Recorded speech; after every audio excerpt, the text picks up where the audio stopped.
लेंगे total NCERT. कुछ लिखना भी है तो वो भी एनसीईआरटी में।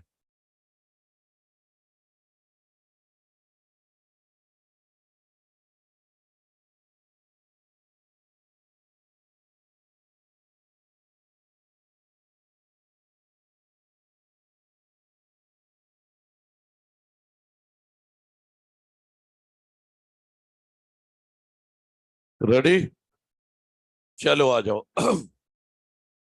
पेज नंबर 102, एनसीईआरटी में पेज नंबर 102 निकालो। क्या? अरे जहां हर्शी और चेज का एक्सपेरिमेंट बना है। पेज पलटो और आगे, इधर तो बढ़ते जाओ। और बस बस बस बॉटम। कौन सा पेज नंबर है?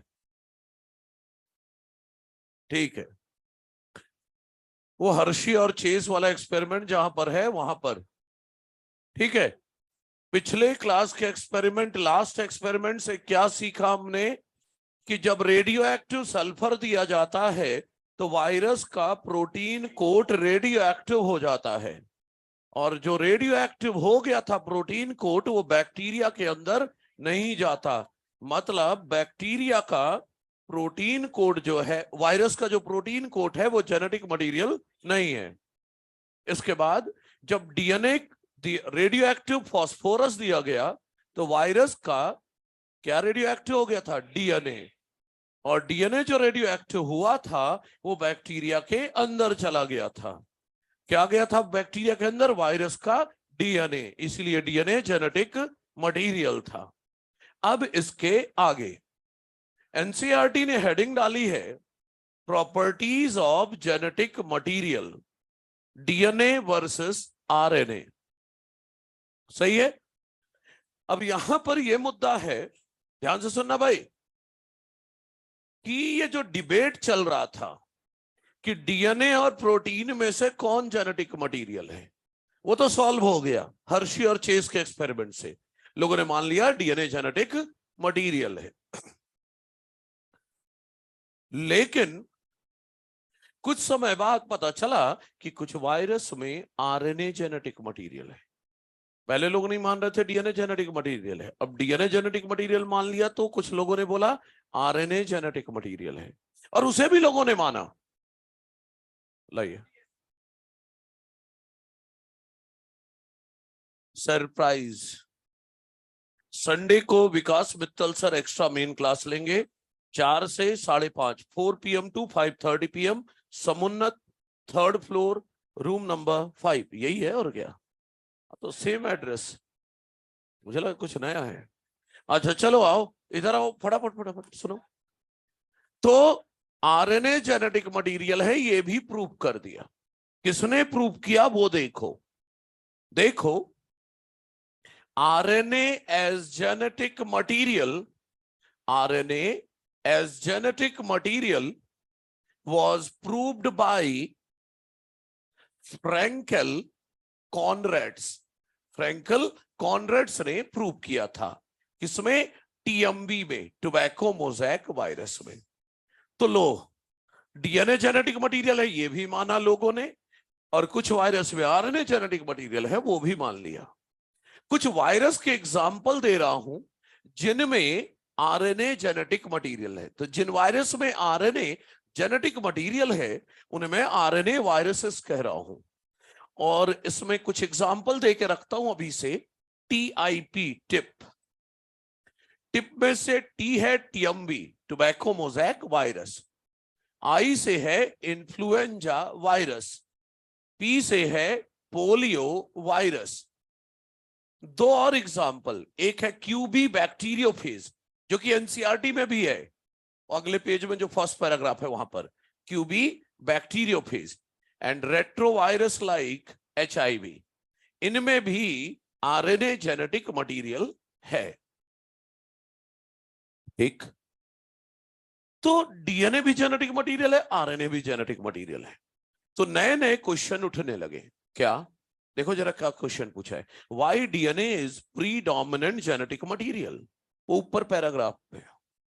Why DNA is predominant genetic material, मतलब मोस्ट ऑफ द ऑर्गेनिज्म में डीएनए ही क्यों जेनेटिक मटेरियल है, जबकि आरएनए, देखो आगे लिखा होगा, डायनेमिक फंक्शन करता है मैसेंजर और एडाप्टर का।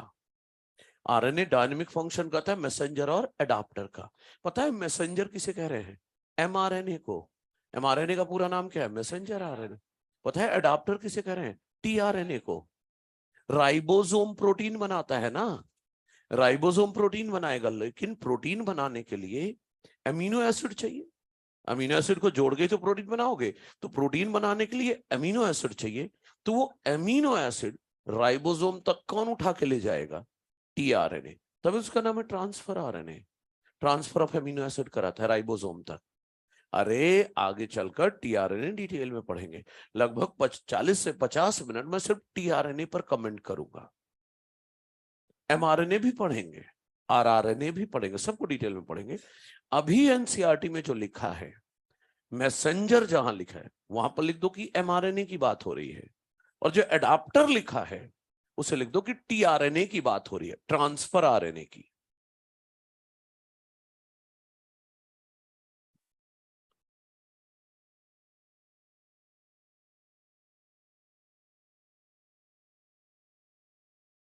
ठीक है, मैसेंजर जहां लिखा है लिख दो एमआरएनए की बात हो रही है ना, और जहां एडाप्टर लिखा है वहां टीआरएनए, ट्रांसफर आरएनए है ना, उसकी बात हो रही है। पढ़ेंगे आगे टीआरएनए, एडाप्टर आरएनए क्या, कैसे, सब। अच्छा, एनसीईआरटी इसके बाद मुद्दा उठाती है कि देखो जरा क्या लिखा है, a molecule that can act as genetic material must fulfil following criteria. मतलब जो मॉलिक्यूल जेनेटिक मटेरियल का काम करेगा वो ये क्राइटेरिया फुलफिल करेगा। 4 क्राइटेरिया। पहला criteria, it should be able to generate its replica, मतलब रेप्लिकेशन कर सके। दूसरा, स्टेबल होना चाहिए केमिकली एंड स्ट्रक्चरली। तीसरा, स्लो म्यूटेशन होना चाहिए, स्लो चेंजेस होना चाहिए that are required for evolution. Evolution के लिए, नई स्पीसीज बनाने के लिए म्यूटेशन कैसे होना चाहिए? स्लो होना चाहिए। सर फास्ट हो जाएगा दिक्कत है। हाँ, फास्ट हो जाएगा तो फिर जो स्पीसीज नई बनेगी ना वो स्टेबल नहीं होगी। सोचो हमारा जो जेनेटिक मटेरियल है वो जल्दी जल्दी म्यूटेट होता, पता चले हर जनरेशन में म्यूटेट हो रहा है, और हर जनरेशन में इतना म्यूटेट होता, बड़े बड़े चेंज आते, तो हर जनरेशन में एक नई स्पीसीज बनती। मतलब हमारे मम्मी पापा अलग स्पीसीज, हम अलग स्पीसीज, फिर अगली जनरेशन अलग स्पीसीज, तो जो पहले स्पीसीज वो तो खत्म हो गई, एक्सटिंक्ट हो जाती। स्पीसीज को स्टेबल रहने के लिए स्पीसीज कैसी बननी चाहिए? धीरे धीरे चेंजेस से, ये नहीं अचानक से जादू हुआ और एक नई स्पीसीज बन गई, ऐसे में स्पीसीज एक्सटिंक्ट जल्दी हो जाएगी। तो कैसा होना चाहिए जेनेटिक मटेरियल? स्लो चेंजेस होना चाहिए जो एवोल्यूशन के लिए। चौथा क्या लिखा है? It should be able to express itself in form of Mendelian character. मतलब कैरेक्टर, मेंडेलियन शब्द पर कंफ्यूज ना हो, मेंडेलियन छोड़ के भी पढ़ोगे तो भी वही मतलब है। क्या मतलब है? कि कैरेक्टर एक्सप्रेस करा सके। और जहां तक मैं जानता हूं कैरेक्टर कैसे एक्सप्रेस होगा? प्रोटीन बनाकर। हमारा स्किन कलर कैरेक्टर है, स्किन कलर कैरेक्टर, वो कैसे एक्सप्रेस होगा? मेलानिन प्रोटीन बनाकर। मेलानिन प्रोटीन से तो स्किन कलर डिसाइड होगा। तो कैरेक्टर एक्सप्रेस करना मतलब प्रोटीन बनाना। तो मैं डिटेल में बात करूंगा चौथे पॉइंट की, लेकिन अभी फिलहाल क्या करो, जहां पर वो चौथा पॉइंट खत्म हो रहा है उसके ब्रैकेट में लिख दो कि इस चौथे पॉइंट का मतलब क्या है। Ability to synthesize protein. Express character का ब्रैकेट में लिख दो एबिलिटी टू सिंथेसाइज प्रोटीन, ये मतलब है ability to synthesize protein, ability to synthesize protein लिख दिया। सर पढ़ने क्या जा रहे हैं? एक्चुअली हम क्या पढ़ने जा रहे हैं, ध्यान से सुनना। ये 4 क्राइटेरिया बोला ना मैंने, रेप्लिकेशन करना चाहिए, स्टेबल होना चाहिए, स्लो म्यूटेशन होना चाहिए, और प्रोटीन बनाना चाहिए, तभी तो कैरेक्टर एक्सप्रेस होगा। ये 4 क्राइटेरिया दे दिया। अब इन चारों के लिए पढ़ेंगे डीएनए वर्सेस आरएनए। मतलब इन चार क्राइटेरिया में से कौन से क्राइटेरिया में डीएनए पास हो रहा है या फेल हो रहा है, और कौन से क्राइटेरिया में आरएनए पास हो रहा है या फेल हो रहा है, ये देखना है। तो पहला क्राइटेरिया उठाने जा रहा हूं मैं, लेकिन उसके पहले ना एनसीईआरटी की छत में ये लिख दो ना कि आरएनए वायरस के ये कुछ एग्जाम्पल हैं और आरएनए जेनेटिक मटेरियल है, किसने प्रूव किया था। तब फिर मैं ये चारों क्राइटेरिया एक साथ लेकर आता हूं।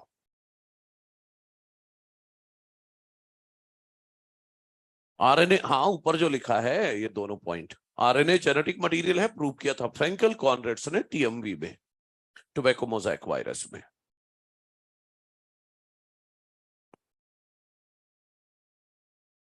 बोलो भाई।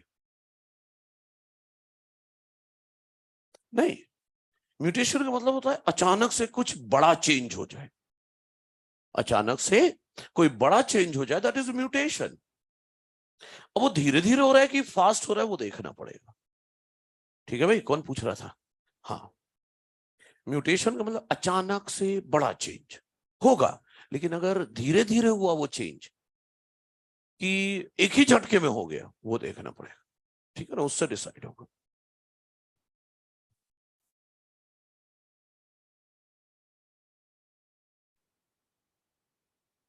मेरी आवाज कम आ रही है? अरे नहीं भाई, क्या कर रहा है? स्पीकर चेक कर, माइक एक जो भी है तेरे सिस्टम में, आवाज तो बुलंद ही रखते हैं, है कि नहीं? अच्छा सुनो, अब हो गया, लिख लिया। अच्छा, ये पहला क्राइटेरिया उठा रहा हूं, क्या कि रेप्लिकेशन की एबिलिटी होनी चाहिए। देखो, डीएनए मोस्टली डबल स्ट्रैंडेड है, डीएनए डबल स्ट्रैंडेड है, तो डीएनए में कॉम्प्लीमेंट्री बेस पेयरिंग की प्रॉपर्टी होती है। ए के सामने टी आता है और जी के सामने सी आता है, तो डीएनए में प्रॉपर्टी है कॉम्प्लीमेंट्री बेस पेयरिंग की, तो वो तो रेप्लिकेशन कर सकता है। आरएनए मोस्टली सिंगल स्ट्रैंडेड है, लेकिन कुछ जगह पर डबल स्ट्रैंडेड है। कहां पर होगा वो मैं बताऊंगा आगे। जैसे ना अभी इस समय हर बार हर बात में डीएनए डीएनए सुनते रहते हो, बहुत जल्दी ऐसा वक्त आएगा जब मेरे मुंह से हर वक्त आरएनए आरएनए सुनते रहोगे। तो अभी जी भर के डीएनए पढ़ रहे हैं, बाद में जी भर के आरएनए पढ़ेंगे, कुछ नहीं छूटेगा। तो अभी ये बोल रहा हूं कि आरएनए अगर कॉम्प्लीमेंट्री बेस पेयरिंग करेगा तो क्या करेगा, आरएनए में भी ग्वानिन के सामने क्या आएगा, साइटोसिन, और एडेनिन के सामने थाइमिन नहीं आएगा, यूरासिल आएगा। आरएनए में एडेनिन के सामने यूरासिल आएगा, ग्वानिन के सामने साइटोसिन आएगा। तो मैं ये कह रहा हूं डीएनए हो या आरएनए हो, दोनों कॉम्प्लीमेंट्री बेस पेयरिंग करते हैं, और कॉम्प्लीमेंट्री बेस पेयरिंग के कारण डीएनए हो या आरएनए हो, दोनों रेप्लिकेशन कर सकते हैं। हाँ, प्रोटीन रेप्लिकेट नहीं कर सकता, इसका मतलब पहले ही क्राइटेरिया में प्रोटीन फेल हो गया, वो रेप्लिकेट नहीं कर सकता, तो protein can not be the genetic material, लेकिन डीएनए और आरएनए दोनों रेप्लिकेट कर सकते हैं। मतलब पहले क्राइटेरिया में डीएनए और आरएनए दोनों पास हो गए, so both can act as genetic material. अब दूसरी प्रॉपर्टी क्या थी, स्टेबिलिटी। इसके बारे में एनसीईआरटी ने 2 पैराग्राफ लिखे, एक बड़ा सा एक छोटा सा। आगे बड़ा वाला पैराग्राफ बताता हूं। देखो, एनसीईआरटी लिखती है genetic material must be stable. Genetic material इतना स्टेबल होना चाहिए कि अलग अलग स्टेजेस ऑफ लाइफ साइकिल में उसमें कोई चेंज ना आए, अलग अलग एज में कोई चेंज ना आए। देखो, जैसे जैसे उम्र चेंज होती है ना, बॉडी ऑर्गन के फंक्शनिंग का पैटर्न भी बदलता है, बॉडी ऑर्गन के फंक्शनिंग का पैटर्न भी बदलता है। इसी को एनसीईआरटी ने लिखा है change in physiology of organism. Physiology का क्या मतलब होता है, ऑर्गन की फंक्शनिंग। मतलब जेनेटिक मटेरियल ऐसा नहीं होना चाहिए कि बचपन में अलग टाइप का था, अब अलग टाइप का, बुढ़ापे में अलग टाइप का। फिर तो आपके पास एक्सक्यूज रहेगा कि सर मेरे पास बचपन में वेरी जीनियस आईक्यू वाली जीन थी मेरे पास, लेकिन सर अब बदल गया सब। नहीं होता ऐसा। अलग अलग स्टेजेस ऑफ लाइफ साइकिल, अलग अलग एज में बॉडी ऑर्गन की फंक्शनिंग में चेंज आने से जेनेटिक मटेरियल में कोई चेंज नहीं आना चाहिए। ऐसा होना चाहिए जेनेटिक मटेरियल। जहां तक कि डीएनए की स्टेबिलिटी की बात है, डीएनए बहुत स्टेबल है। इसका एविडेंस हमें ग्रिफिथ के एक्सपेरिमेंट से मिल गया था। जब हीट किया था टेस्टड बैक्टीरिया मर गया था, लेकिन उसके डीएनए को कुछ नहीं हुआ था। डीएनए के कैप्सूल बनाने वाली प्रॉपर्टी बची थी या नहीं? अब इससे ज्यादा क्या स्टेबल चाहिए, जो हीट देने पर भी ना खराब हो रहा है। अब एनसीईआरटी इसके आगे लिखती है कि हम इसे एक्सप्लेन भी कर सकते हैं। आज क्या एक्सप्लेन कर सकते हैं कि जब ग्रिफिथ ने हीट किया था तो कॉम्प्लीमेंट्री, पहले तो डीनेचर हो गया डीएनए, और जैसे ही नॉर्मल कंडीशन मिला होगा कॉम्प्लीमेंट्री बेस पेयरिंग करके फिर से रीनेचुरेशन, डीएनए डबल स्ट्रैंडेड हो गया। तभी तो डीएनए में कैप्सूल बनाने वाली प्रॉपर्टी को कुछ नहीं हुआ था। तो डीएनए तो बहुत स्टेबल है। Talking about stability of RNA, ध्यान देना। एक पॉइंट तो पहले ही बता चुका हूं मैं कि आरएनए में राइबोज शुगर होता है, और राइबोज शुगर में सेकंड पोजीशन पर जो OH ग्रुप होता है वो बहुत रिएक्टिव होता है। तो पहला पॉइंट तो मैं पहले ही बता चुका हूं, reactive nature of 2'OH group of ribose.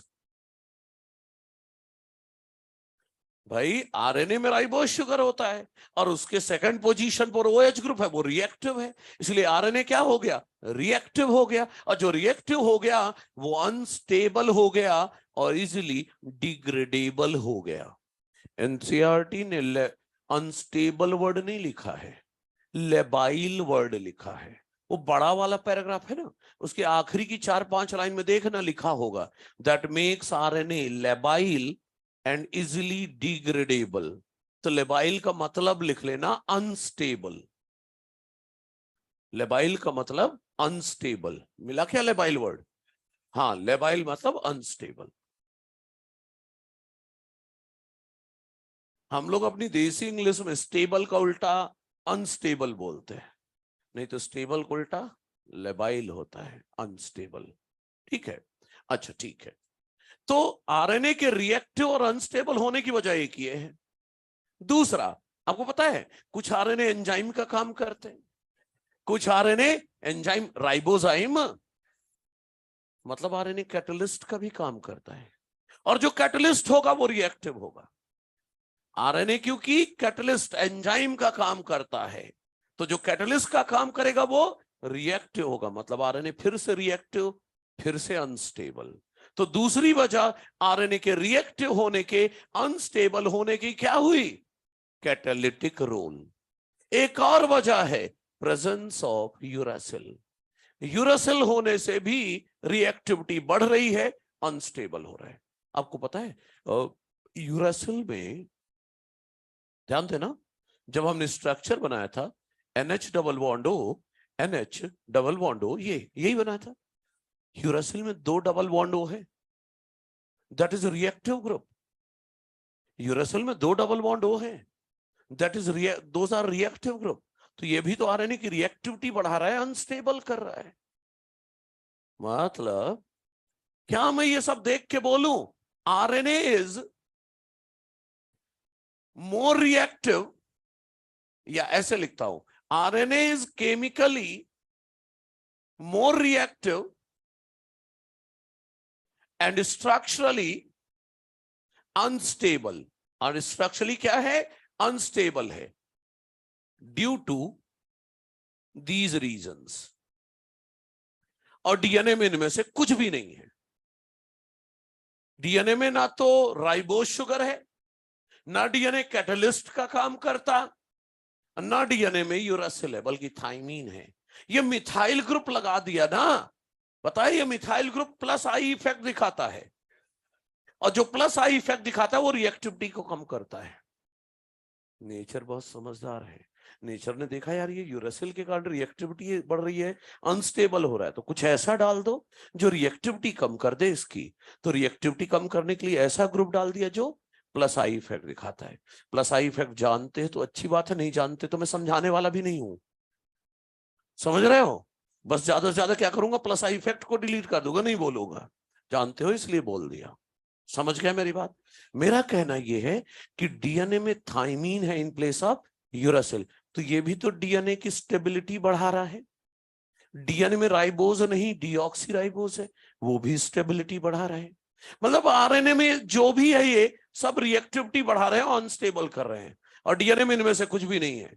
मतलब डीएनए को बोलूं chemically less reactive and structurally more stable. मतलब सेकंड क्राइटेरिया में आरएनए फेल हो गया, डीएनए पास हो गया। स्टेबिलिटी के मामले में आरएनए फेल हो गया और डीएनए पास हो गया। दूसरा पॉइंट हो गया। अब तीसरा पॉइंट क्या था? स्लो म्यूटेशन होना चाहिए। देखो डीएनए हो या आरएनए, दोनों में म्यूटेशन होता है। डीएनए हो या आरएनए, दोनों में म्यूटेशन होता है, लेकिन आरएनए रिएक्टिव है और अनस्टेबल है, इसलिए उसमें ज्यादा म्यूटेशन होता है, फास्ट म्यूटेशन होता है। एग्जाम्पल दूं, वो अभी कोविड का याद करो, हर 2-3 महीने में अल्फा है, बीटा है, डेल्टा है, पता नहीं क्या क्या वैरायटी बन जा रहा था। कोविड भी तो आरएनए वायरस था, तो आरएनए जेनेटिक मटेरियल था, तो वो लगातार चेंज हो रहा था, फास्ट म्यूटेशन हो रहा था, तो इवॉल्व तेजी से कर रहा था। इसलिए एनसीईआरटी ने लिखा है कि आरएनए अनस्टेबल है, इसलिए उसमें म्यूटेशन ज्यादा होगा। और एग्जाम्पल दे दिया है, जिन वायरस में आरएनए जेनेटिक मटेरियल होता है उन वायरस का लाइफ स्पैन कम होगा। लाइफ स्पैन क्या होगा? कम होगा। उनमें म्यूटेशन फास्ट होगा एंड दे इवॉल्व फास्टर, तेजी से इवॉल्व करेंगे। मतलब थर्ड क्राइटेरिया में भी आरएनए फेल हो गया, डीएनए पास हो गया। जेनेटिक मटेरियल कैसा होना चाहिए? स्लो म्यूटेशन वाला, लेकिन आरएनए में तो फास्ट होता है। तो सेकंड और थर्ड क्राइटेरिया में आरएनए फेल हुआ, डीएनए पास हुआ। अब पहले क्राइटेरिया में दोनों पास हुए थे, सही है। आ गया चौथा क्राइटेरिया, क्या था? कैरेक्टर एक्सप्रेस करा सके। कैरेक्टर कैसे एक्सप्रेस होता है? कैरेक्टर कैसे एक्सप्रेस होता है वो देखो। कैरेक्टर, ये सब दिया है एनसीईआरटी में, लिखा है ना, वही लिखा था मैंने। देखिए कैरेक्टर कैसे एक्सप्रेस होता है, ध्यान दीजिएगा। डीएनए से बनता है आरएनए, इसे ट्रांसक्रिप्शन कहते हो। आरएनए से प्रोटीन बनता है, इसे ट्रांसलेशन कहते हो।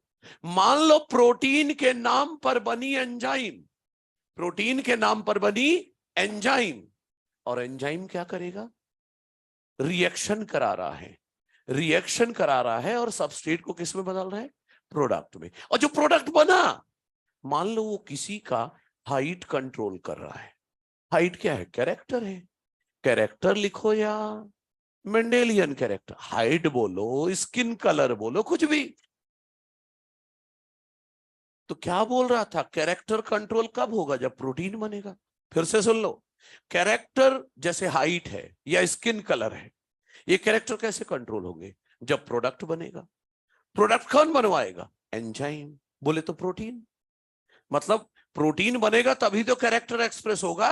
तभी तो चौथे क्राइटेरिया को मैंने शॉर्ट में लिख दिया था कि genetic material should have ability to synthesize protein. तो प्रोटीन बनेगा तभी कैरेक्टर एक्सप्रेस होगा। ये चौथे क्राइटेरिया में आरएनए पास होने वाला है, देखना। नहीं दिख रहा है आपको? RNA can directly synthesize protein. RNA directly protein बना सकता है और कैरेक्टर एक्सप्रेस करा देगा। पास हो गया ना आरएनए इस वाले में? आरएनए खुद प्रोटीन बना सकता है और कैरेक्टर एक्सप्रेस हो जाएगा, लेकिन डीएनए अपने दम पे प्रोटीन नहीं बना सकता। डीएनए से बनेगा आरएनए, फिर प्रोटीन, फिर कैरेक्टर एक्सप्रेस होगा। इसलिए एनसीईआरटी लिखती है यहां पर, पता है क्या लिखती है? DNA depends on RNA for protein synthesis. RNA तो खुद प्रोटीन बना देगा और कैरेक्टर एक्सप्रेस करा देगा, लेकिन डीएनए डिपेंडेंट है आरएनए पर फॉर प्रोटीन सिंथेसिस। सही है। आपको बताऊं, सच बताता हूं, प्रोटीन बनाने में मैक्सिमम रोल आरएनए का है। प्रोटीन बनाने में मैक्सिमम रोल आरएनए का है। सर कैसे? सुनना ध्यान, जरा ध्यान से। प्रोटीन सिंथेसिस के लिए रिक्वायरमेंट्स क्या हैं, मेरे से सुन लो। आप ये ना सोचो कि प्रोटीन सिंथेसिस बस इतने में टाल दोगे, बिल्कुल नहीं जी। एक ऐसा दिन 2 दिन ऐसे आएंगे जहां पर मैं ट्रांसलेशन पढ़ाऊंगा बहुत जल्दी, और जिस दिन ट्रांसलेशन पढ़ाऊंगा वो कॉम्प्लेक्सिटी का पीक होगा। मतलब बायो में आपने कभी ऐसा कुछ पढ़ा ही नहीं है, उस लेवल का होगा। अभी नाम सुन सुन के खुश होता रहा, प्रोटीन बनता है। सच बोल रहा हूं, जिस दिन पढ़ाऊंगा उस दिन देख लेना। मतलब वो पीक होगा, उसके बाद फिर स्लो डाउन, फिर स्लोप नीचे आ जाएगा। अभी हम बेसमेंट लेवल पर हैं, अब अगली क्लास से ग्राउंड फ्लोर पे चलेंगे। फिर ऐसे करते करते हर क्लास में, मतलब मेरा काम ही है हर क्लास में कुछ नया ले आना, और कुछ अलग ही लेवल का, बढ़ता हुआ, घटेगा कुछ नहीं, ट्रांसलेशन तक बढ़ेगा, इसके बाद फिर कांस्टेंट हो जाएगा, फिर नहीं बढ़ेगा। ठीक है, डरा नहीं रहा हूं, ये बता रहा हूं अलर्ट रहना। ठीक है, आ जाओ देखो, प्रोटीन बनाने के लिए क्या क्या चाहिए?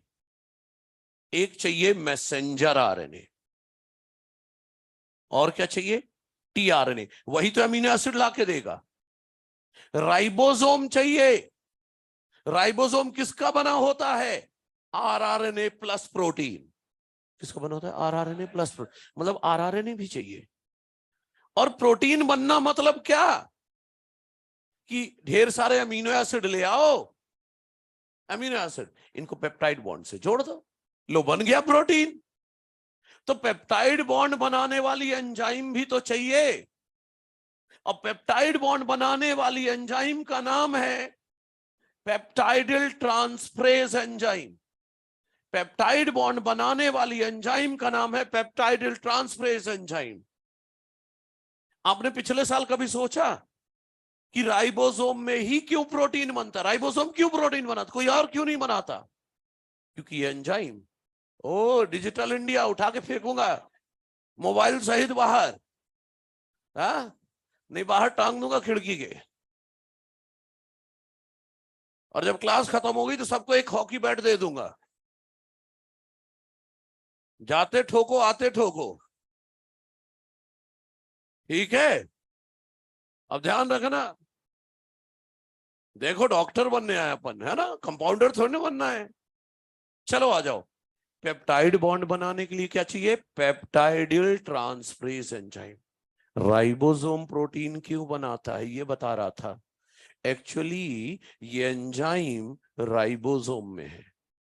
अब बोल के एंजाइम कहां होती है उसमें? सुनो, प्रोकैरियोटिक राइबोसोम में याद है 23 sRNA होता है।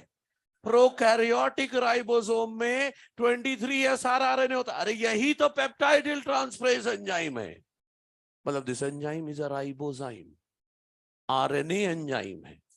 और हमारे राइबोसोम में होता है 28 sRNA, यही पेप्टाइडिल ट्रांसफरेज है। समझ रहे हो? मतलब peptidyl transferase enzyme is a ribozyme. तो राइबोसोम प्रोटीन इसलिए बनाता है क्योंकि पेप्टाइड बॉन्ड बनाने वाली एंजाइम आरएनए राइबोसोम में ही है। क्लियर? तो सुनो, और ये नीट में आया हुआ है क्वेश्चन कि प्रोकैरियोट में पेप्टाइडल ट्रांसफरेज का काम कौन करता है? 23S। पूछ लेगा यूकैरियोट में कौन काम करता है? 28SR। जब प्रोटीन सिंथेसिस पढ़ाऊंगा तो दोबारा लिखाऊंगा ये। अभी सिर्फ ये देखो, प्रोटीन बनाने में हर जगह क्या लग रहा है? RNA.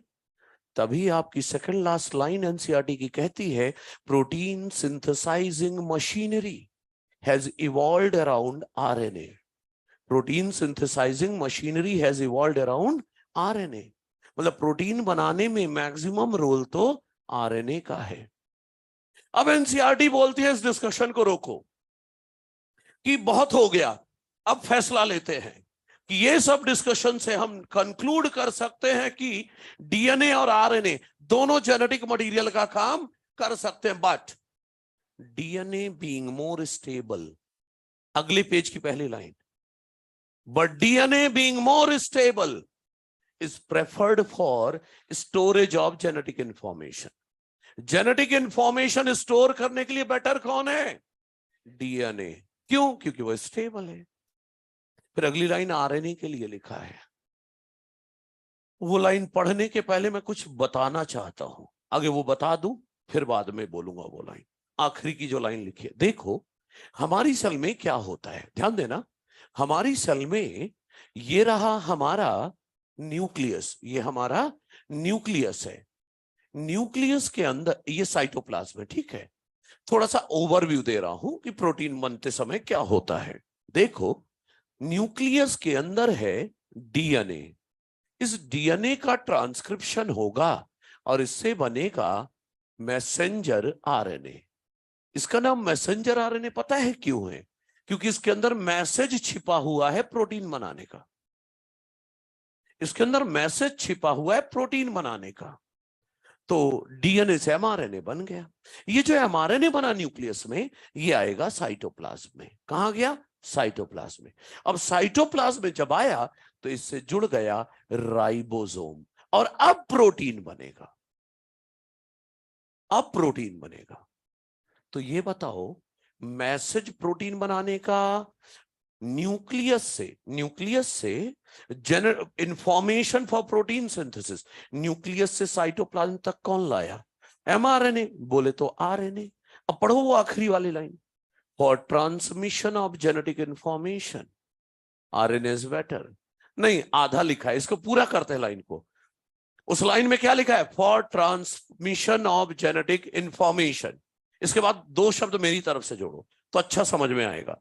For transmission of genetic information के बाद लिख दो फ्रॉम न्यूक्लियस टू साइटोप्लाज्म।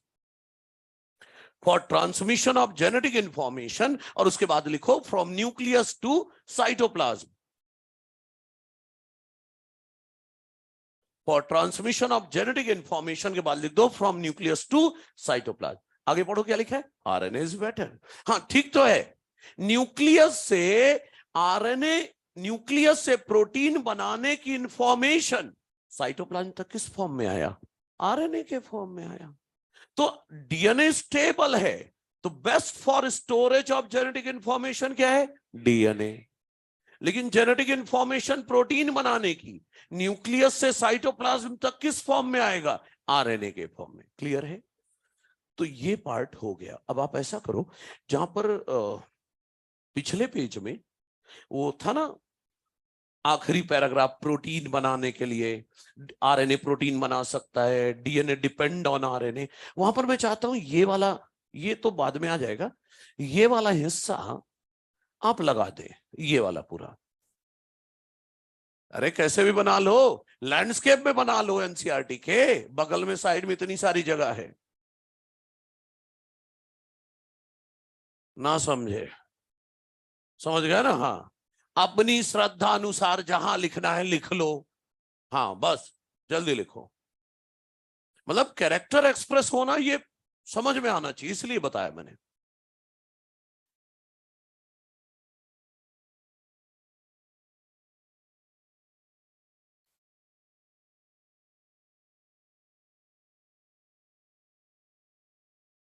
कोई नहीं, लिखो जब तक। हाँ भाई, क्या बच्चा? क्या लिखा है? वो तो लिखा है, तो हायर हायर लेवल पर पड़ेगा जाके। क्या? अभी एक दो लाइन बोलूंगा, चिंता ना कर। यहां नहीं बोलूंगा, आगे बोलूंगा, आरएनए वर्ल्ड के अंदर बोलूंगा, ठीक है? चिंता ना करो, वेट करो थोड़ा सा।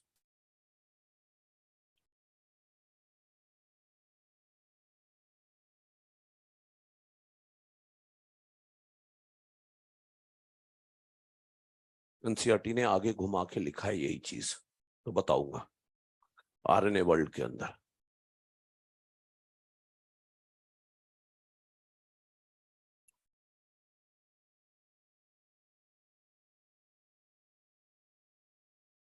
अभी पढ़ा रहने दो, उससे मैंने जानबूझ के छोड़ा हुआ है। अरे अगर आपने एनसीईआरटी देखा हो तो सेंट्रल डोगमा जैसा कुछ हिस्सा मैंने छोड़ रखा है, वो अभी नहीं आएगा। अभी यहां पढ़ाऊंगा सेंट्रल डोगमा तो आधा अधूरा पढ़ाऊंगा। एक्चुअली सेंट्रल डोगमा दो है, पुराना और नया। यहां पढ़ाऊंगा तो सिर्फ पुराना बताऊंगा बस, लेकिन ट्रांसक्रिप्शन के बाद पढ़ाऊंगा तो पुराना और नया दोनों बताऊंगा, प्लस वो क्वेश्चन भी है, आरएनए से डीएनए बने तो उस प्रोसेस को क्या कहते हैं वो भी बताऊंगा। तो कहीं भी कुछ भी छोड़ा गया है तो अब ये ना सोचे कि सर ने भूल गए होंगे बताने में, नहीं, मुझे सब याद है कहां क्या छोड़ा है। प्रॉपर जगह पर आकर डिटेल में डिस्क्राइब करूंगा उसे, ठीक है? तो मैं जो पढ़ा रहा हूं सिर्फ आपको उतना ही पढ़ना है।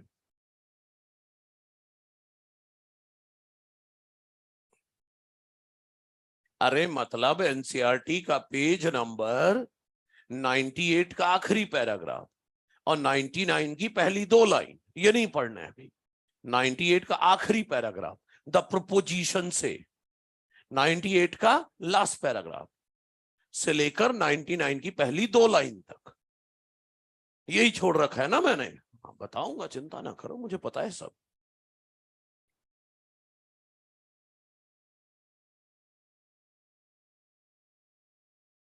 ओके, ठीक है। अब सुनिए मेरी बात। अब एनसीईआरटी ने डिस्कस किया है आरएनए वर्ल्ड। क्या? RNA world. आरएनए वर्ल्ड में एनसीईआरटी ने यह डिस्कस किया है कि अर्थ में पहले डीएनए आया या आरएनए आया। आप बोलोगे आरएनए आया, क्योंकि हमने तो एवोल्यूशन में पढ़ा है। ठीक है, अब सुनो मेरी बात। एनसीईआरटी कहती है पहला जेनेटिक मटेरियल जो आया था वो क्या था? आरएनए। लेकिन क्या प्रूफ है? एनसीईआरटी पूछती है क्या प्रूफ है। अब एनसीईआरटी इसका जवाब भी दे रही है कि देयर आर इनफ एविडेंस। जैसे कि देखो, एनसीईआरटी कहती है इस कई इसेंशियल लाइफ प्रोसेस है, कई इसेंशियल लाइफ प्रोसेस है, जैसे कि मेटाबॉलिज्म, ट्रांसलेशन, स्प्लाइसिंग। स्प्लाइसिंग के बारे में भी कोई बात नहीं करूंगा। ट्रांसक्रिप्शन जैसे ही खत्म होगा तुरंत स्प्लाइसिंग पढ़ेंगे। हमारी एनसीईआरटी में भी है ट्रांसक्रिप्शन के बाद स्प्लाइसिंग, लगभग 40 मिनट स्प्लाइसिंग पर बात होगी। तो आप ये ना सोचे कि सर टाल देते हैं, सब आएगा। बीच में कोई भी चीज नहीं समझाई जा सकती, जहां पर जगह होगी वहां पर उसको समझाया जाएगा, स्प्लाइसिंग समझाई जाएगी।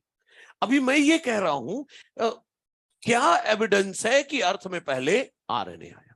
तो एनसीईआरटी कहती है इसेंशियल लाइफ प्रोसेस, जैसे ये, इनमें they have evolved around RNA. मतलब इनमें किसका रोल है? आरएनए का। एक का रोल तो आपने देख ही लिया। ट्रांसलेशन बोले तो प्रोटीन सिंथेसिस में किसका रोल है? आरएनए का। तो सर क्या साबित हो रहा है? देखो, बिना प्रोटीन के कोई जिंदा नहीं रह सकता, बिना प्रोटीन के कोई जिंदा नहीं रह सकता। एक इंसुलिन हार्मोन की दिक्कत हो जाए तो इंसान का जिंदा रहना मुश्किल हो जाता है। डायबिटीज। हमारी बॉडी में सबसे इंपॉर्टेंट मॉलिक्यूल जो है वो प्रोटीन होता है। मैं ये कहना चाह रहा हूं कि अर्थ की जो पहली लिविंग सेल आई थी वो क्यों जिंदा रह पाई? क्योंकि उसने प्रोटीन बनाया होगा, तभी जिंदा रह पाया। अर्थ की पहली लिविंग सेल जो जिंदा रह पाई, क्यों रह पाई? क्योंकि उसने प्रोटीन बनाया होगा। लेकिन प्रोटीन तो तभी बनता है जब आरएनए होता है। मतलब पहली लिविंग सेल में यह सब था, तब ना वो जिंदा रह पाई प्रोटीन बनाकर। मतलब पहली लिविंग सेल में आरएनए था, साबित हो गया। सही है। अब एनसीईआरटी कहती है कि आरएनए जब शुरुआत में आया था तो जेनेटिक मटेरियल का भी काम करता था और कैटलिस्ट का भी काम करता था। जेनेटिक मटेरियल का भी काम करता था, कैटलिस्ट का भी काम करता। सर क्या प्रूफ है कैटलिस्ट का काम करता था?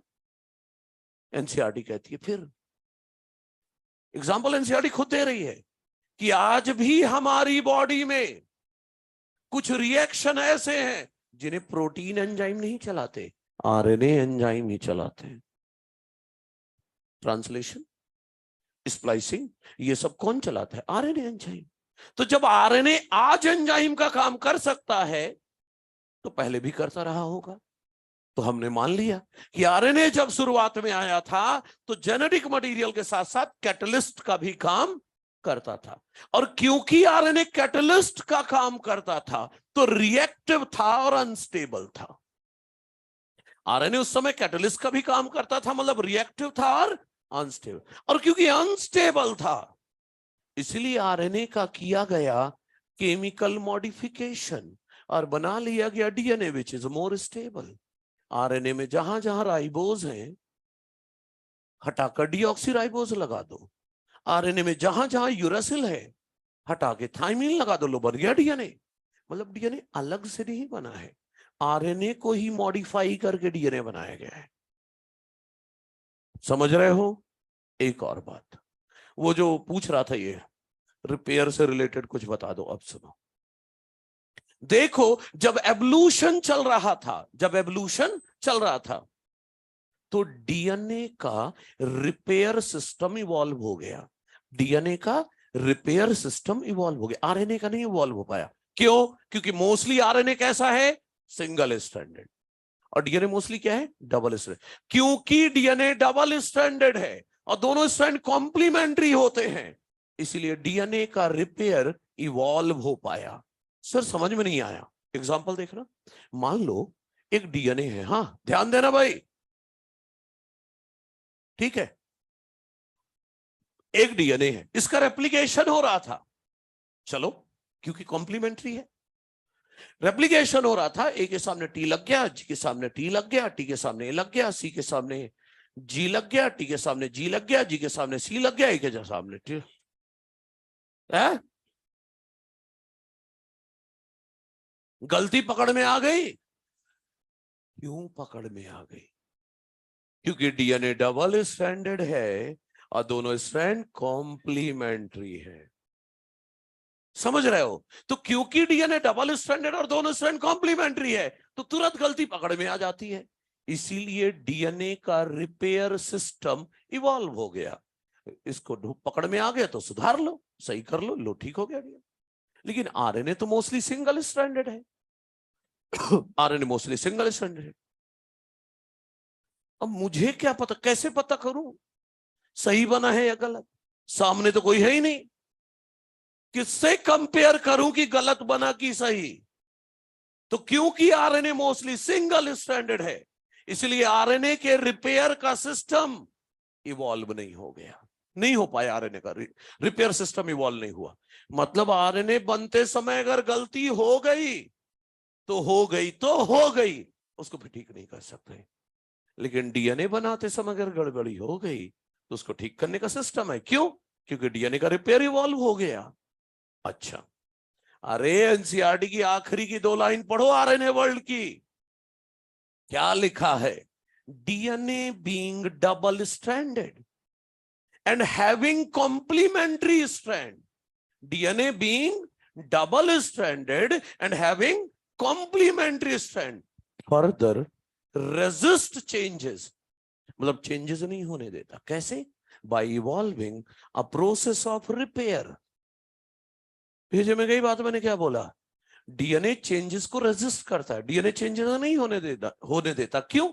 क्योंकि रिपेयर सिस्टम इवॉल्व हो गया। लेकिन क्यों हो पाया डीएनए का रिपेयर सिस्टम इवॉल्व? क्योंकि डीएनए डबल स्ट्रैंडेड और दोनों स्ट्रैंड कॉम्प्लीमेंट्री, तो गलती तुरंत पकड़ में आ जाती है। अब कुछ लोगों का दिमाग उल्टा घूमा, सर डीएनए का अगर रिपेयर सिस्टम है तो फिर म्यूटेशन क्यों होता है डीएनए में? आया दिमाग में? समझ लिया है? क्योंकि आप तो बोल रहे हो डीएनए रिपेयर है, मतलब जो भी गड़बड़ी होगी ठीक हो जाएगा। अगर ऐसा सवाल है दिमाग में तो ऐसे लोगों से मैं ये पूछता हूं कि आप कभी बीमार नहीं पड़ते हो? नहीं, आपके पास तो इम्यून सिस्टम है, तो बीमार तो नहीं पड़ना चाहिए। तो बीमार क्यों पड़ते हो? क्योंकि कभी कभी इम्यून सिस्टम फेल हो जाता है तो बीमार पड़ जाते हो। तो हमारे डीएनए में गड़बड़ी होती है, ठीक हो जाती है, मतलब चेंज नहीं होता। लेकिन कभी कभी हमारा डीएनए रिपेयर सिस्टम फेल हो जाता है, और जब जब रिपेयर सिस्टम फेल होगा तब तब म्यूटेशन होगा। समझ गए? तो आरएनए वर्ल्ड भी हो गया और पहला वाला भी हो गया। तो खूब बोला मैंने एनसीईआरटी, मैंने बोला था 40 मिनट बोलूंगा, 45 बोल डाला मैंने। अब हेडिंग है रेप्लिकेशन। अब कॉपी में आ जाओ, हेडिंग डालो डीएनए रेप्लिकेशन। अब ग्राउंड फ्लोर लेवल की बात करेंगे, थोड़ा लेवल बढ़ाते हैं। भाई यहां पर कुछ लिखाने का था नहीं, इसीलिए मैंने कोई लाइन नहीं छोड़ी है, मैंने सब बोला है एनसीईआरटी की लाइन, कुछ इंग्लिश में कुछ हिंदी में, लेकिन बोली हर एक लाइन है। हा? क्या? कौन से बच्चे? नहीं लिखना है, ये तो ट्रांसलेशन जब पढ़ेंगे तो आएगा ना, क्या है वहां तो थोक में आएगा, इससे भी ज्यादा होगा। चलिए, तो देखिए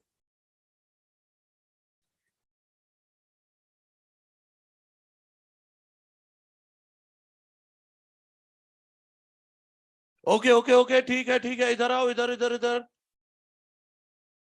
अब थोड़ी देर दिमाग पर जोर डालना, बढ़िया बढ़िया चीजें बता रहा हूं, बोर्ड भर रहा हूं, फिर लिखना है, ध्यान देना।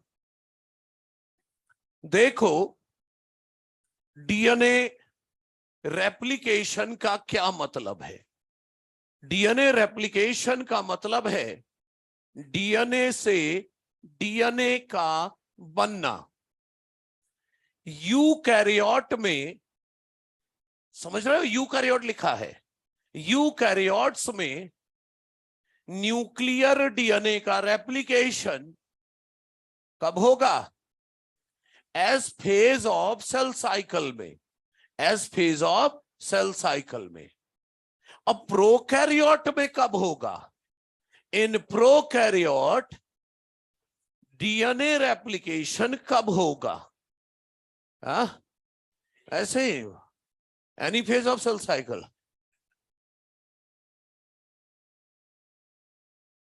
लेकिन सुनो तो, प्रोकैरियोट में तो सेल साइकिल ही नहीं होती है, तो फेज की बात कहां से आ गई? नीट में हाल ही में पूछा था, अब कई तो एस फेज चला के लेकर चले गए आए कि एस फेज में होता है। देखो, बैक्टीरिया में कोई फेज का चक्कर नहीं होता। बैक्टीरिया को अगर डिवाइड करना है तो पहले वो अपना डीएनए डबल करेगा, और डीएनए डबल करने के बाद बाइनरी फ्यूजन हो जाएगा और दोनों में एक एक डीएनए चला गया। यही है। तो बैक्टीरिया में कुछ और है ही नहीं। DNA replication, binary fusion, DNA replication, binary fusion. तो कब हुआ DNA replication? Just before binary fusion. यही आंसर था। मतलब प्रोकैरियोट में डीएनए रेप्लिकेशन, एनसीईआरटी के नीट के क्वेश्चन के हिसाब से बता रहा हूं, उन्होंने ऑप्शन दिया था just prior to binary fusion, मतलब बाइनरी फ्यूजन के जस्ट पहले। कोई दिक्कत तो नहीं है? और मैं पहले भी बता चुका हूं कि डीएनए रेप्लिकेशन सेमी कंजर्वेटिव होता है। बताया था नहीं बताया था? वो जब कॉम्प्लीमेंट्री बेस पेयरिंग बताई थी, दो में से एक स्ट्रैंड पुराना और एक नया टेम्पलेट वाला, वही दोबारा दिखा रहा हूं। जो नहीं बोल रहे वो भी अब देख लें, अब आज के बाद ना बोलना नहीं। देखो, semi conservative method of DNA replication. DNA replication कैसा होता है? Semi conservative. अब इसका क्या मतलब है वो सुनो। देखो, मान लो ये पेरेंटल डीएनए मॉलिक्यूल है, ए के सामने टी है, जी के सामने सी है, सी के सामने जी है, टी के सामने ए है। ये लो, ये क्या है? Parental DNA molecule. जब रेप्लिकेशन होना होगा, जब रेप्लिकेशन होना होगा, दोनों स्ट्रैंड अलग हो जाएंगे। दोनों स्ट्रैंड अलग हो गए, एक में ए जी सी टी, एक में टी सी जी ए। और इन स्ट्रैंड को, इन दोनों स्ट्रैंड को मैंने नाम दिया था पेरेंटल स्ट्रैंड, क्योंकि इनको देख के नया स्ट्रैंड बनेगा, इसीलिए इनको मैंने टेम्पलेट स्ट्रैंड नाम भी दिया था। बताया था, पेरेंटल स्ट्रैंड या टेम्पलेट स्ट्रैंड। ठीक है, इनको देखकर इनका कॉम्प्लीमेंट्री स्ट्रैंड बन जाए। भाई, ए के सामने टी, जी के सामने सी, सी के सामने जी, टी के सामने ए। इसी तरह टी के सामने ए, सी के सामने जी, जी के सामने सी, ए के सामने टी। इन दोनों स्ट्रैंड को बोलो न्यूली सिंथेसाइज्ड स्ट्रैंड। ये दोनों स्ट्रैंड नीले रंग के जो बनाए वो क्या न्यूली सिंथेसाइज्ड है?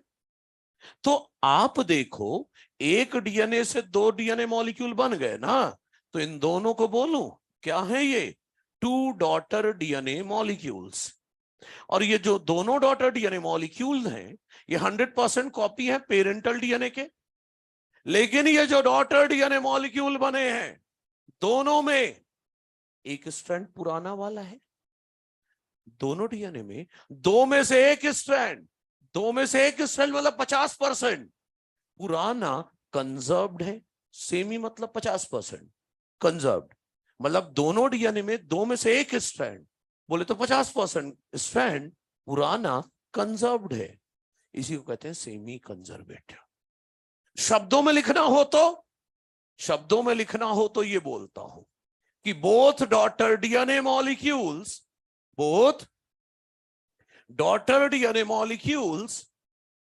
हैव वन पेरेंटल स्ट्रैंड, एक क्या है, पेरेंटल स्ट्रैंड है, and one newly synthesized strand, एक कैसा है, न्यूली सिंथेसाइज्ड स्ट्रैंड है। कोई दिक्कत तो नहीं है भाई।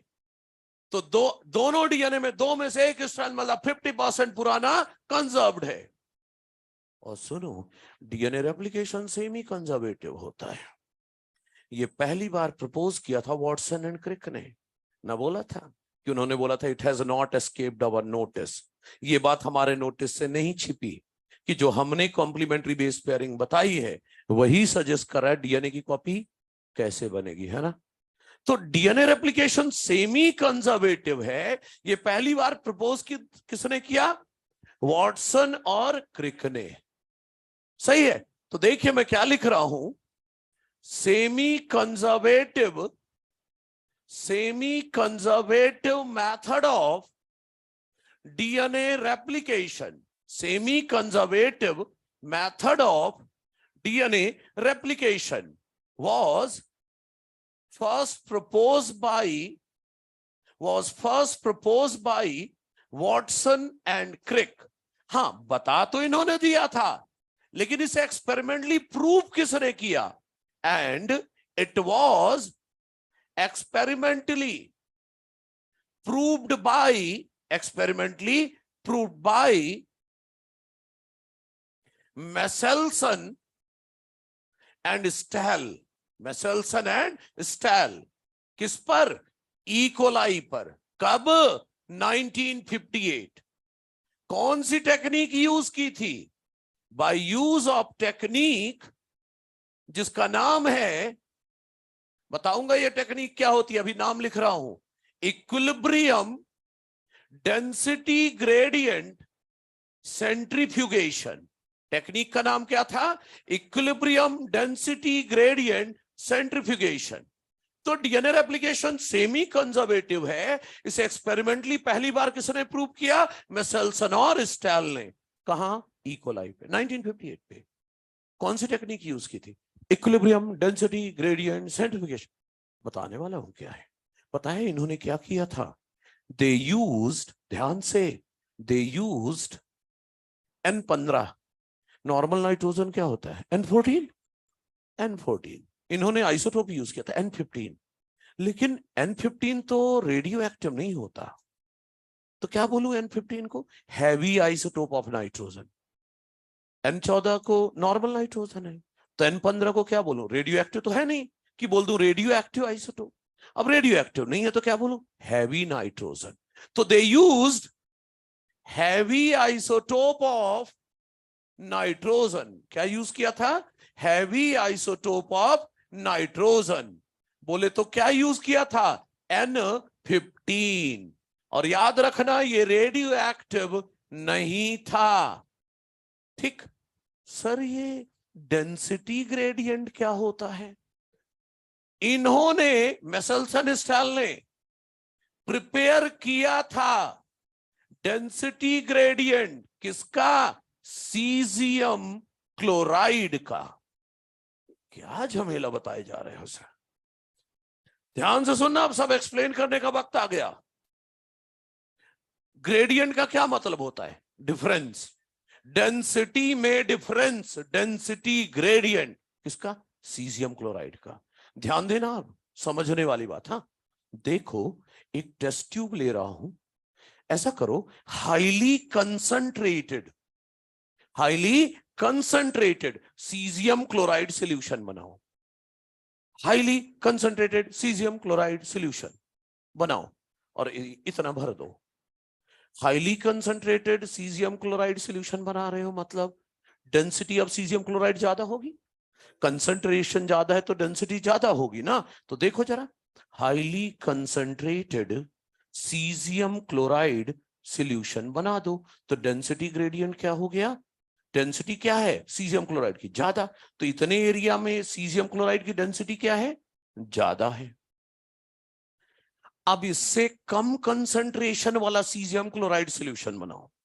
अब इससे कम कंसंट्रेशन वाला सीजियम क्लोराइड सॉल्यूशन बनाओ और भर दो। चलो भर देते हैं। तो इससे कम कंसंट्रेशन वाला सॉल्यूशन होगा तो डेंसिटी कम होगी।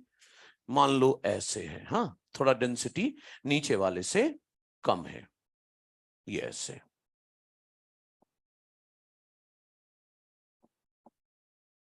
ये ऐसे डेंसिटी थोड़ा कम है, तो बोलो मीडियम डेंसिटी है ये। अब इससे भी कम कंसंट्रेशन वाला सॉल्यूशन बनाओ। इससे कम कंसंट्रेशन मतलब डेंसिटी और कम, और यहां भर दो ये। तो ये लो डेंसिटी हुआ। मतलब बोलूं आपको, डिफरेंस इन डेंसिटी ना दिख रही है आपको सीजियम क्लोराइड की? Highest density, medium density, low density. या बोलूं जब बॉटम की तरफ जाएंगे तो इंक्रीज होगा कंसंट्रेशन ऑफ सीजियम क्लोराइड, या बोलो डेंसिटी ऑफ सीजियम क्लोराइड बढ़ेगा। क्या समझ में आई बात मैंने क्या बोला? अरे यही तो है density gradient of caesium chloride. यही है density gradient of caesium chloride. Bottom पर हाईएस्ट डेंसिटी, बीच में मिडिल मीडियम, और सबसे ऊपर लोवेस्ट डेंसिटी। हाँ बोलो भाई। बच्चे सीजियम जो है ना, वेट वाइज भारी होता है, तो वो ना बॉटम की ही तरफ रह जाता है। तो मैक्सिमम डेंसिटी घुमा भी देगा ना तू, तो सीजियम का एटॉमिक वेट लगभग 133 के आसपास कुछ होता है। तो वो जब सेंट्रीफ्यूज भी कराओगे तो वो भारी है। अब भारी है तो वो नीचे की तरफ ज्यादा रहेगा, तो डेंसिटी ऑफ सीजियम आयन तो नीचे की तरफ ज्यादा रहने वाला है। तो कुल मिला के ये मेंटेन रहेगा। सही है। अच्छा सुनो, इस एक्सपेरिमेंट में 3 तरह के डीएनए मिलने वाले हैं। ध्यान सुनना। देखो, डीएनए, एक डीएनए ऐसा मिलेगा, इधर इधर इधर। डीएनए में क्या होता है? Adenine, thymine, guanine, cytosine. इस एक्सपेरिमेंट में कुछ ऐसा डीएनए मिलेगा जिसमें दोनों स्ट्रैंड में एडेनिन, थाइमिन, ग्वानिन, साइटोसिन जो होगा, उसमें एडेनिन, थाइमिन, ग्वानिन, साइटोसिन में नाइट्रोजन एटम होता है ना। तो एडेनिन, थाइमिन, ग्वानिन, साइटोसिन में जो नाइट्रोजन एटम है वो N14 है। नाइट्रोजन कौन सा वाला है? N14। तो अगर डीएनए के दोनों स्ट्रैंड में नाइट्रोजन बेस में नाइट्रोजन एटम कौन सा है? N14 वाला। तो दोनों स्ट्रैंड में नाइट्रोजन बेस कौन से वाले हैं? N14 वाले। तो अगर दोनों स्ट्रैंड में N14 वाला नाइट्रोजन बेस है तो इसे कहेंगे लाइट डीएनए, हल्का डीएनए। कुछ डीएनए ऐसा भी मिलेगा जिसमें एक स्ट्रैंड में नाइट्रोजन बेस में नाइट्रोजन 14 वाला होगा, और कुछ डीएनए ऐसे होगा जिसमें नाइट्रोजन बेस 15 वाला होगा। इसे बोलेंगे हाइब्रिड डीएनए। बनने वाला है, चिंता ना करो। और कुछ डीएनए ऐसा होगा जिसमें दोनों स्ट्रैंड में नाइट्रोजन बेस जो हो उनमें नाइट्रोजन एटम कैसा होगा? N15 वाला। इसे क्या बोलोगे? Heavy DNA. इसे क्या बोलोगे? Heavy DNA. ये हैवी, ये हाइब्रिड और ये लाइट। डीएनए के दोनों स्ट्रैंड में अगर नाइट्रोजन 14 वाला है, लाइट डीएनए। अगर एक N14 है, एक में N15 वाला नाइट्रोजन बेस है तो हाइब्रिड, और दोनों में N15 वाला हैवी डीएनए। सर इस टेक्निक का फायदा क्या? ये क्या बताया था आपने? Equilibrium, density gradient, सेंट्रिफिकेशन। ध्यान से देखना। अब देखो ध्यान से, अगर मैं नॉर्मल सेंट्रिफिकेशन कराता, नॉर्मल सेंट्रिफिकेशन, ये तीनों डीएनए डाल दो, तीनों डीएनए डाल दो, सेंट्रिफिकेशन कराओ, नॉर्मल वाला कराता, तो N15 वाला ज्यादा भारी है, वो जल्दी नीचे सेटल डाउन हो जाता। घुमाता रहता तो थोड़ी देर में ये भी नीचे आ जाता, थोड़ा देर घुमाता रहता तो ये भी नीचे आ जाता। तो तीनों तरह के डीएनए सैंपल बॉटम में जाके जमा हो जाते। क्या आप बता सकते थे सैंपल में कितने तरह के डीएनए हैं? नहीं, क्योंकि सारा डीएनए तो अंत में बॉटम में आ गया। लेकिन इस वाले में ऐसा नहीं होगा। तीनों डीएनए डाल दो इसमें और कराओ डेंसिटी ग्रेडियंट सेंट्रिफिकेशन। ध्यान देना भाई, पता है क्या होगा? ये जो N15 है ना, है इधर भाई, इधर सब कुछ इधर हो रहा है। हैवी डीएनए N15 वाला भारी है, तो वो जो भारी वाला डीएनए है वो यहां से चलकर चलते चलते यहां तक आ गया, यहां तक आ गया, यहां तक। अब चाहे जितनी देर तक घुमाते रहो नहीं जा रहा नीचे हैवी डीएनए। क्यों? क्योंकि जो हैवी डीएनए की डेंसिटी है और जो सीजियम क्लोराइड की डेंसिटी है यहां इक्वल इक्वल है। जो सीजियम क्लोराइड की डेंसिटी यहां है वही N15 डीएनए की डेंसिटी है। तो डीएनए यहीं आकर रुक जाएगा। इक्विलिब्रियम है डेंसिटी दोनों की। मतलब एक तरह से डीएनए को क्या मिल गई? बॉयंसी मिल गई। डीएनए को क्या मिल जाएगा? बॉयंसी। डीएनए वहीं रुक जाएगा। मेरा कहने का मतलब यह है, देखो हैवी वाला डीएनए यहां तक आएगा, इसके बाद नीचे नहीं जाएगा, चाहे जितनी देर तक घुमाते रहो। क्यों? क्योंकि सीजियम क्लोराइड की जो डेंसिटी है और जो N15 डीएनए की डेंसिटी है, दोनों की डेंसिटी यहां पर इक्वल इक्वल है, इसलिए वो अब नीचे नहीं जाएगा। तभी तो नाम इक्विलिब्रियम डेंसिटी ग्रेडियंट सेंट्रीफ्यूगेशन। और हाइब्रिड वाला डीएनए यहां तक आएगा, इसके आगे नीचे नहीं जाएगा। क्यों? क्योंकि यहां पर जो सीजियम क्लोराइड की डेंसिटी है और जो हाइब्रिड डीएनए की डेंसिटी इक्वल है। तो एक तरह से डीएनए को क्या मिल गया? बॉयंसी। वो अब ऊपर नीचे नहीं जाएगा, चाहे जितने देर तक घुमाते रहो हाइब्रिड डीएनए। और लाइट वाला डीएनए यही रह जाएगा। क्यों? क्योंकि यहां पर जो 14 डीएनए की डेंसिटी और सीजियम क्लोराइड की डेंसिटी इक्वल है। तो जहां पर इन डीएनए की डेंसिटी मैच करेगी सीजियम क्लोराइड की डेंसिटी से, वहीं तक ये जाएंगे, इसके बाद नीचे नहीं जाएंगे। इन डीएनए को बॉयंसी मिल गई। तो सुनो तो, अगर टेस्ट ट्यूब में 3 तरह के बैंड आए, मतलब सैंपल में 3 तरह के डीएनए थे। अगर 2 बैंड आए, मतलब 2 तरह का डीएनए था। और अगर 1 बैंड आया, मतलब 1 तरह का डीएनए था। समझ रहे हो? तो ये टेक्निक क्यों अपनाई गई? ताकि पता चल जाए कि सैंपल में कितने तरह का डीएनए है। भेजे में कुछ गया? अभी और जाएगा, क्योंकि मैं अभी इनका एक्सपेरिमेंट बताने वाला हूं। लेकिन उसके पहले आप ये खत्म करो। क्या बच्चे? क्या? पता चलेंगे ना, अभी एक्सपेरिमेंट में देखेंगे ना बच्चे। एक्सपेरिमेंट में सब कुछ दिखेगा, अभी तो इंट्रोडक्शन दिया है मैंने।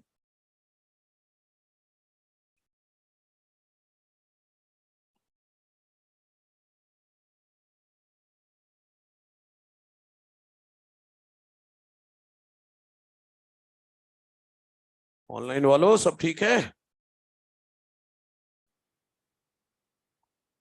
मतलब यहां पर इस डायग्राम को ना 3 पार्ट में कर लेना। ये अलग, ये अलग, ये अलग, ये अलग, ये अलग। ये डायग्राम बनाना चाहे ना बनाना, पहले भी बना चुके हो, चॉइस इज योर्स। देख लेना, कंप्लीट कर लें जल्दी से।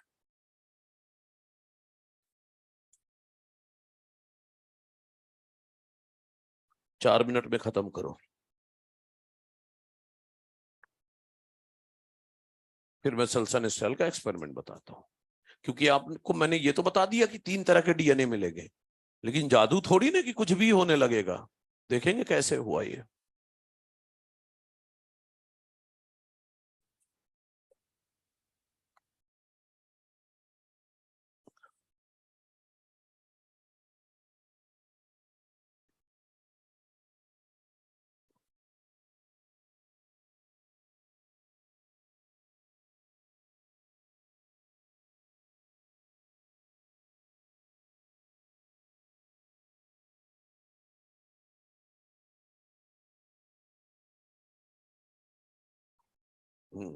ठीक है, जोरदार, बिल्कुल जोरदार, जबरदस्त होना चाहिए।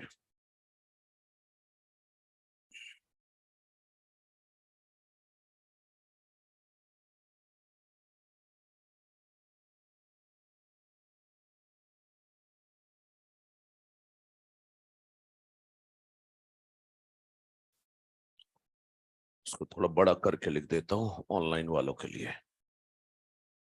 N14, N15 और यहां N14 और N14।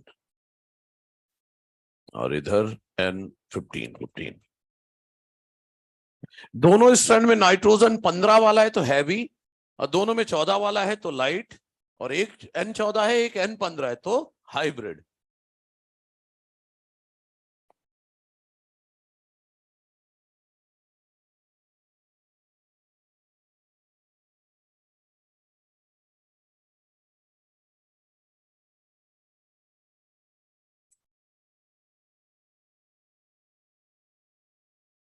कौन सा बच्चे?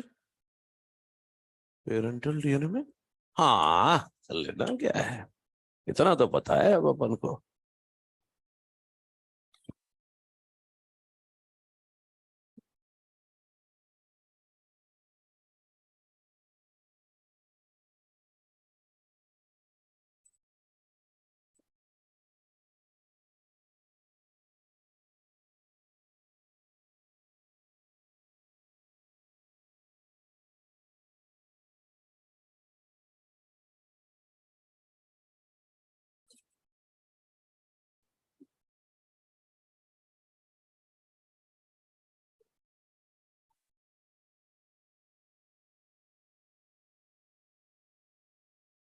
क्या?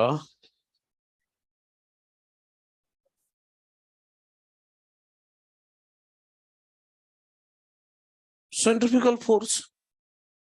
सेंट्रिफ्यूगल फोर्स के कारण जिसकी डेंसिटी ज्यादा होगी वो नीचे जाएगा, जिसका हल्का होगा वो ऊपर रह जाएगा, है ना।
ठीक है, खत्म करें।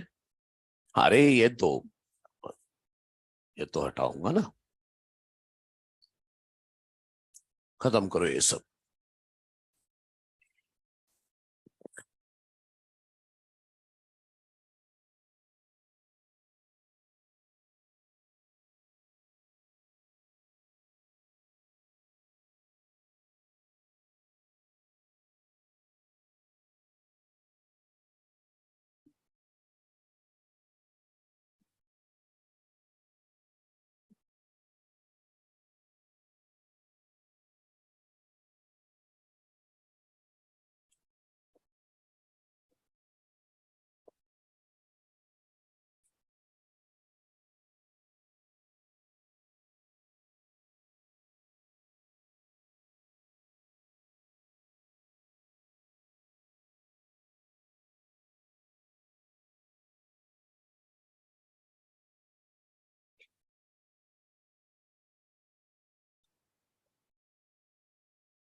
मेसल्सन एंड स्टेल।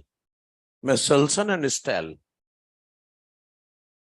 1958। पिछला एक्सपेरिमेंट कब का था? 1952 का, है ना, हर्शी और चेस वाला। ये 1958 का है।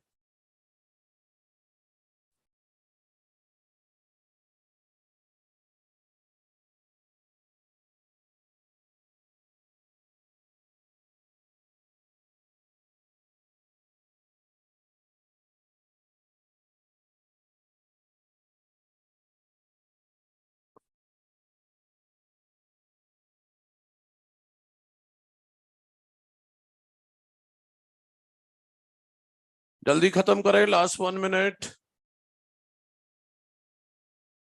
फिर इनका एक्सपेरिमेंट देखते हैं, छोटा सा था, कुछ ज्यादा नहीं था, लेकिन फिर भी देखना होगा।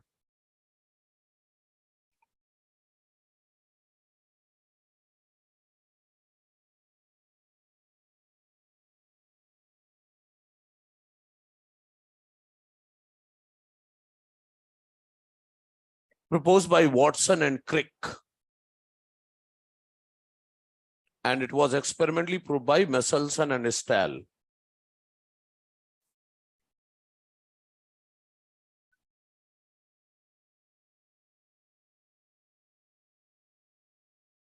सिर्फ ऊपर का ये पॉइंट हटा रहा हूं, ठीक है ना। और they use heavy isotope of nitrogen N15, जो कि नॉट रेडियो एक्टिव है।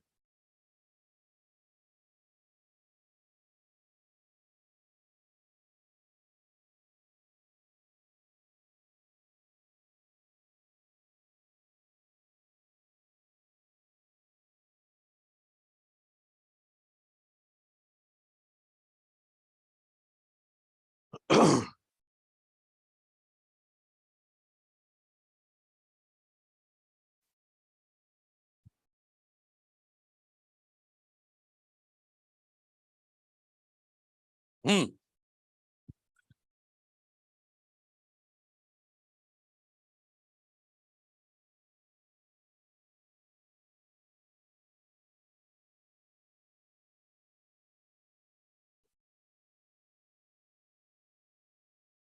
हो गया।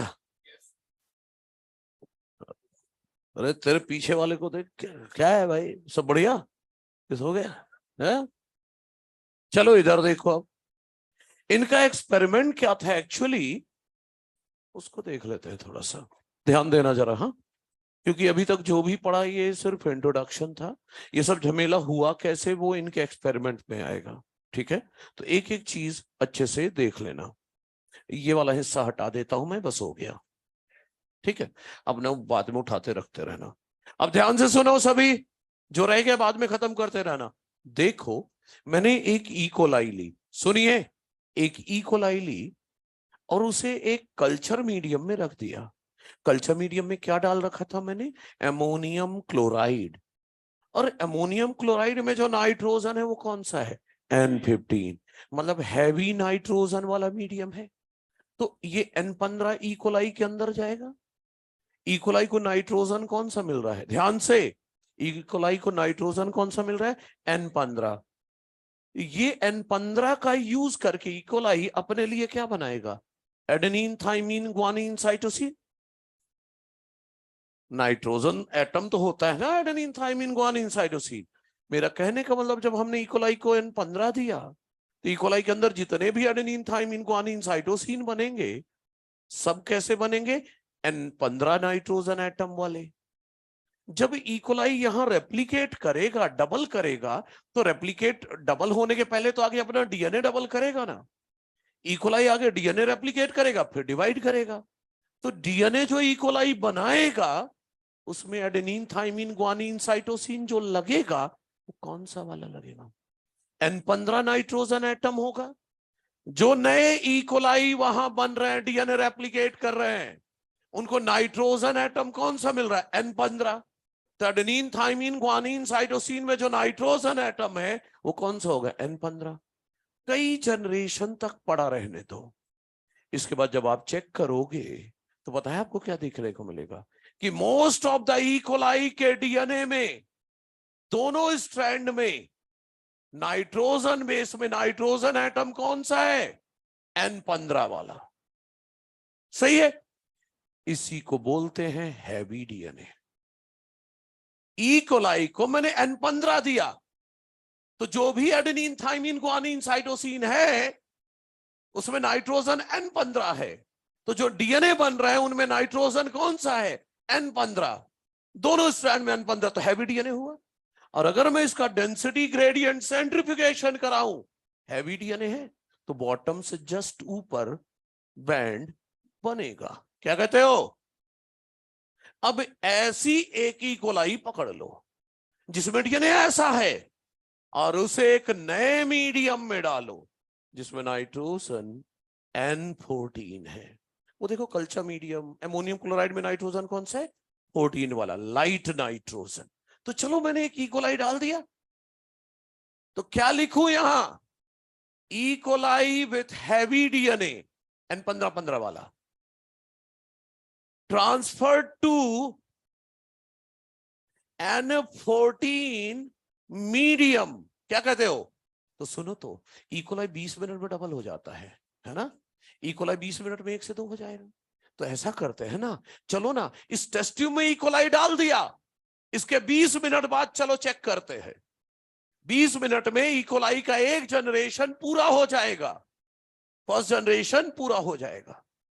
क्या देखने को मिलेगा, क्या उम्मीद है?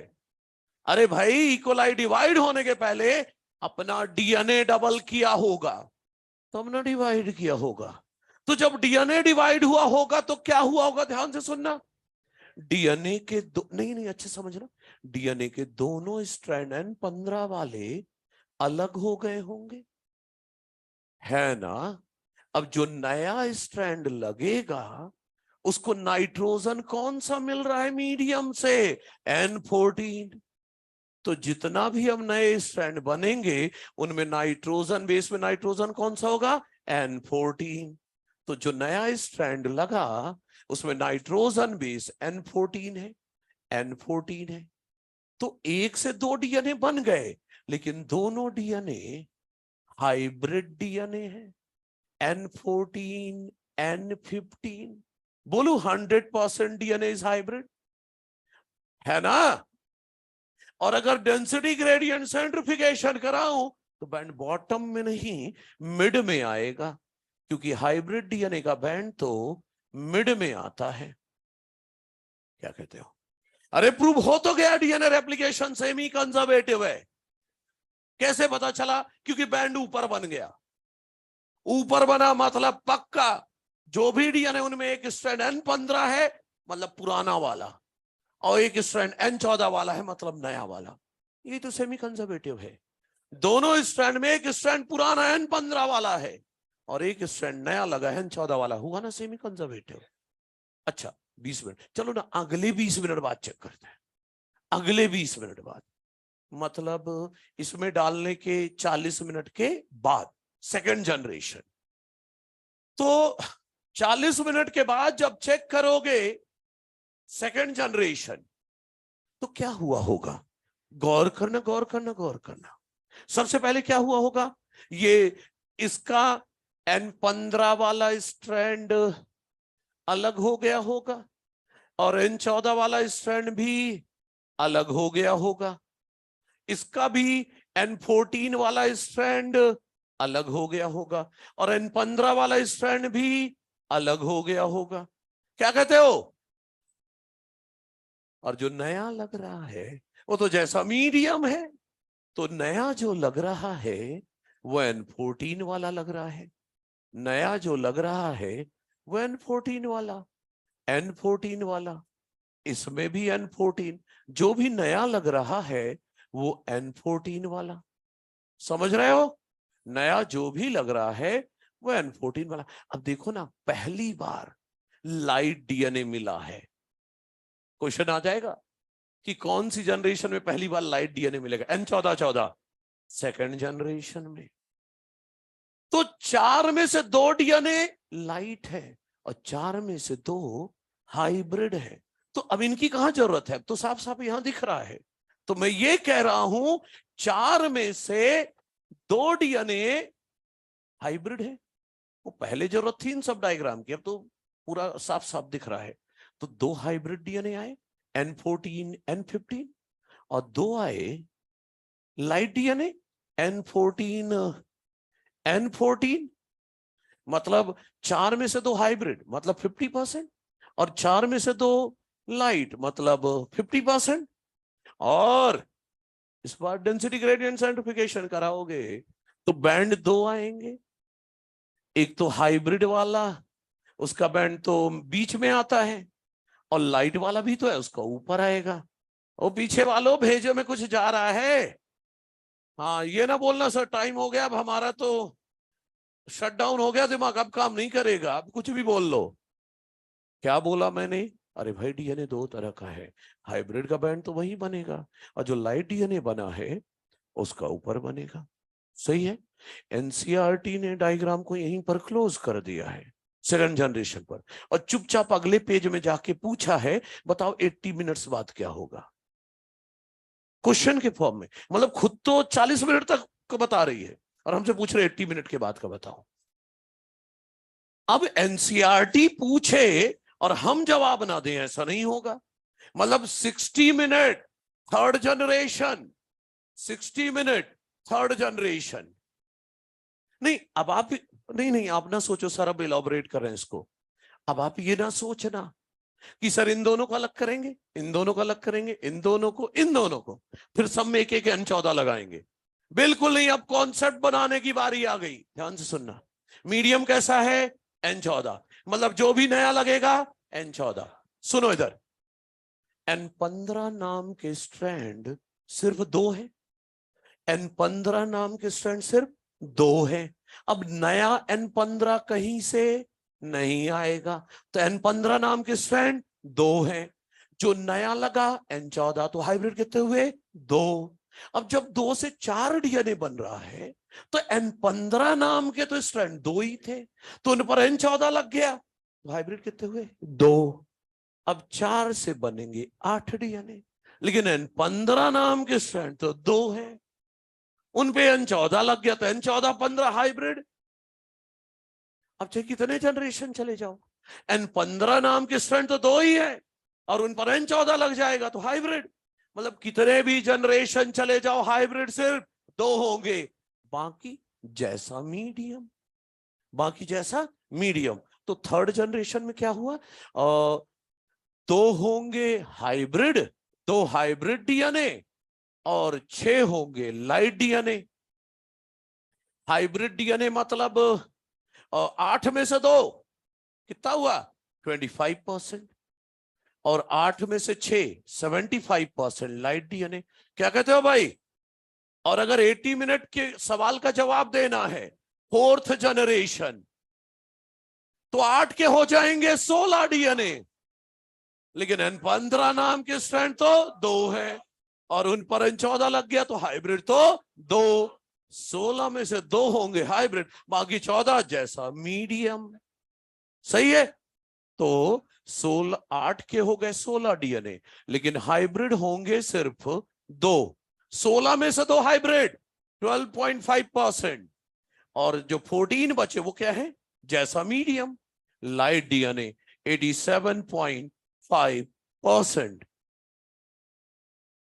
अरे भेजे में गई बात। मतलब हाइब्रिड तो 2 ही होंगे, क्योंकि N15 नाम का नया स्ट्रैंड तो कहीं से आएगा नहीं। अब बाकी जितने भी नए बनेंगे वो कैसे बनेंगे? जैसा मीडियम। That's all. क्लियर है? आज की सभा यही समाप्त होती है। ऑनलाइन वालों, इसको ऐसे ही छोड़ रहा हूं, आप जिसको जैसे रखना है रख लेना। ठीक है, जबरदस्त।